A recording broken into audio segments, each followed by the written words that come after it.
नमस्कार दर्शकों, मैं संजय नीलाखे। आज मैं आपको ज्योतिष श्रृंखला को आगे बढ़ाते हुए शनि ग्रह के साढ़े साथी के बारे में जानकारी दे रहा हूँ। दर्शकों, जीवन में साढ़े साथी 3 बार आती है। वो उसके बचपन में आती है, फिर मिडिल एज में आती है और एक वृद्धापल काल में आती है। कभी कभी 2 बार भी आती है, लेकिन ज़्यादा से ज़्यादा 3 बार जीवन में साढ़े साथी आती है। साढ़े साथी कैसी देखी जाती है? अगर मान लो काल पुरुष कुंडली में अगर शनि मेष राशि में है, अगर शनि मेष राशि में है तो मीन राशि को भी साढ़े साथी होती है, मेष राशि को भी साढ़े साथी होती है और वृषभ राशि को भी साढ़े साथी होती है। साढ़े साथी यानी 7.5 साल, 2.5 साल मीन राशि में, 2.5 साल मेष राशि में और 2.5 साल वृषभ राशि में। उसी प्रकार अगर शनि तुला राशि में आया है तो उसके पहली वाली एक राशि और उसके बाद वाली एक राशि, जैसे कि कन्या राशि को साढ़े साथी, तुला राशि को साढ़े साथी और वृश्चिक राशि को साढ़े साथी बैठती है। यानी कि तीनों ग्रहों को उसके ऊपर, तीनों राशि के ऊपर उसका प्रभाव पड़ता है। जिस राशि में शनि आता है उसकी पहली राशि और उसकी दूसरी वाली राशि, ये तीनों राशियों को साढ़े साथी का प्रभाव बैठता है। अगर शनि तुला राशि से वृश्चिक राशि में चला जाता है तो कन्या राशि की साढ़े साथी खत्म हो जाती है। फिर तुला, वृश्चिक और धनु, ये 3 राशि को साढ़े साथी बैठती है। अगर तुला राशि की साढ़े साथी खत्म हो गई, वो कैसे मालूम पड़ता है? अगर शनि धनु राशि में आ गया और हर राशि में 2.5 साल का प्रभाव पड़ता है। अगर शनि धनु राशि में आ गया तो वृश्चिक, धनु और मकर, ये 3 राशि को साढ़े साथी होती है। दर्शकों, आज मैंने ये साढ़े साथी के बारे में आपको जानकारी तो दे रहा हूं, लेकिन ये साढ़े साथी का प्रभाव कैसे होता है? कोई लोग बोलते हैं कि शनि के साढ़े साथी में पूरा नुकसान हो जाता है, जो नहीं होना चाहिए। लोग डर जाते हैं शनि की साढ़े साथी आई तो। पंडित जी से बात करते हैं कि ये साढ़े साथी का प्रभाव कैसा रहेगा। कभी कभी ऐसा भी होता है कि साढ़े साथी का अच्छा फल भी मिलता है। ये आपको यहाँ देखना चाहिए। ज्योतिष सीखने के लिए ये साढ़े साथी का प्रभाव अच्छा मिलने वाला है या बुरा मिलने वाला है, ये आपको कैसे मालूम पड़ेगा? सबसे पहले आपको देखना चाहिए शनि योग कारक है क्या या मारक है। अगर शनि योग कारक होके बैठा है और योग कारक होके वो कारक ग्रह है, यानी कि मित्र राशि में बैठा है, तो उसका डेफिनेटली अच्छा फल मिलेगा। अगर शनि योग कारक है लेकिन वो मारक स्थान में बैठा है तो उसका बुरा फल मिलेगा। ये आपको देखना चाहिए।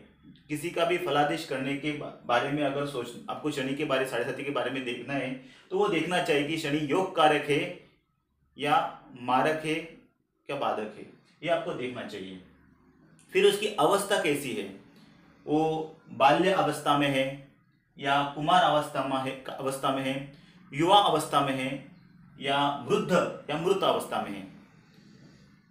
दर्शकों, ये जो अवस्था है यानी कि उसकी डिग्री होती है। एक डिग्री में, एक राशि में 30 डिग्री दी जाती है। जैसे कि हर एक ग्रह को 30 डिग्री दी जाती है, तो उसकी डिग्री देखी जाती है कि वो कौन से डिग्री में है, कितने अंश में है। अगर वो 0 से लेके 6 अंश में है तो उसे बाल अवस्था कहते हैं। ऐसे ही 6 से उसको डिवाइड किया है। अगर शनि बाल अवस्था में है और वृद्ध अवस्था में है और वो मारक है तो उसका प्रभाव कम हो जाता है। अगर शनि बाल अवस्था में, मृत अवस्था में और वो मारक नहीं कारक है तो उसका अच्छा फल मिल जाता है। फिर कुमार और युवा और वृद्धावस्था, वो भी ऐसी है, युवा अवस्था में उसका प्रभाव ज्यादा होता है। तो अगर शनि योग कारक ग्रह है और वो युवा अवस्था में है तो डेफिनेटली उसका अच्छा फल मिलने वाला है। अगर वो मारक है और युवा अवस्था में है तो उसका बुरा फल मिलता है। शनि के अवस्था, शनि ये न्याय कारक ग्रह है, जो भी हम कर्म करते हैं उसी का ही फल शनि हमको देते हैं। फिर ये भी देखा जाता है कि शनि का उच्च है, उच्च राशि में बैठा है क्या नीच राशि में बैठा है, क्या शनि अस्तंगत है। सूर्य के नजदीक कोई भी ग्रह चला जाता है तो अस्तंगत हो जाता है, तो उसी के कारण भी शनि का साढ़े साथी का प्रभाव कम हो जाता है। लेकिन वो देखा जाता है, देखना चाहिए कि वो योग कारक है या राजयोग कारक है या मारक है, उसी के माध्यम से ही उसका फलादेश करना चाहिए। दर्शकों, कहा जाता है कि शनि साढ़े साथी 7.5 का जो प्रभाव होता है, 2.5 साल उसका प्रभाव उसके सर के ऊपर होता है।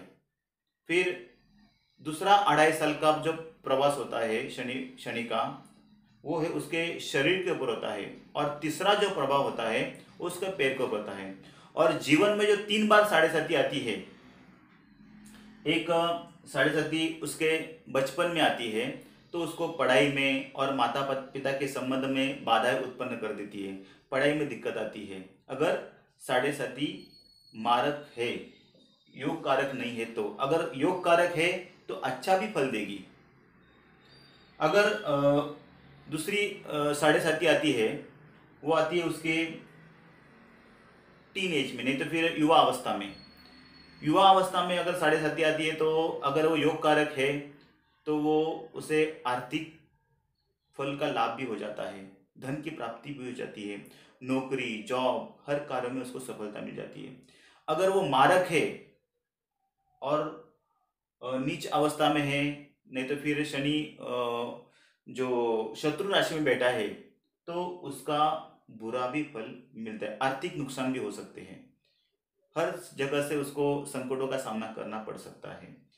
दर्शकों, और यही साढ़े साथी वृद्ध काल में आती है तीसरी बार, तो वो उसके स्वास्थ्य के लिए हानिकारक होती है। ये सभी प्रकार के जो शनि के मैंने योग कारक मारक ये कभी देखना चाहिए जब भी उसकी दशा और महादशा कौन सी चालू है, उसी के महादशा अंतरदशा प्रत्युंतर अंतरदशा ये देख के ही उसका फलादेश करना चाहिए। फिर अगर शनि किसी को योग कारक भी है नहीं तो मारक भी है, लेकिन शनि के साढ़े साथी में अगर आप उसका उपाय करते हो, जैसे कि मैंने यहाँ पे एक मंत्र लिखा है, एक तांत्रिक मंत्र है, ओम प्राम प्रीम प्रौम सह शन्ये नमः, ये एक तांत्रिक मंत्र है। फिर दूसरा एक मंत्र है ओम शम शनीश्वराय नमः, ये सादा मंत्र है। फिर और एक तीसरा मंत्र है जो पुराणोक्त मंत्रों में से लिया गया है, जो बहुत सारे लोग उसका मंत्रों का उच्चारण करते हैं। ओम नीलांजन समाभासम रविपुत्रम यमागयम छाया मार्तंड संभूतम तन्नमामि शनीश्वरम, ये भी मंत्र का उच्चारण आप कर सकते हो। ये मंत्र का उच्चारण ये आपको 23,000 का मंत्र का उच्चारण करना चाहिए, और हो सके तो डेली उसका मंत्र का उच्चारण किया तो भी अच्छा रहेगा। साढ़े साथी में उसका अच्छा फल मिलता है। दर्शकों, साढ़े साथी के बारे में जो भी जानकारी दी है ये उसके दशा महादशा अंतरदशा प्रत्युंतर अंतरदशा देख के ही उसका फलादेश करना चाहिए।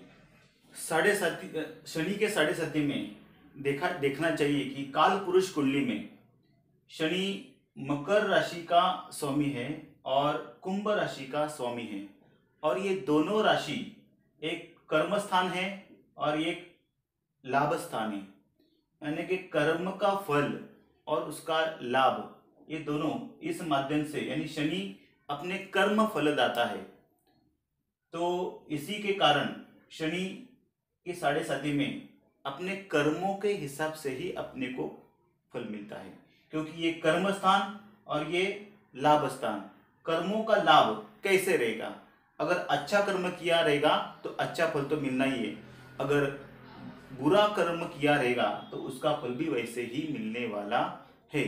और ये एक नहीं, सातों जन्मों का संबंध इसमें आ जाता है, इसलिए सातों जन्मों का संबंध। तो शनि ग्रह की युति किस ग्रह के साथ है, अगर शनि राहु और केतु के साथ आता है क्या, ये सब देखना चाहिए। ये उसका देखने के बाद ही उसका विश्लेषण करना चाहिए। दर्शकों, अगर ये वीडियो मेरा आपको अच्छा लगा रहेगा तो आप इसे लाइक कीजिए, शेयर कीजिए, सब्सक्राइब कीजिए। आज के लिए बस इतना ही। नमस्कार।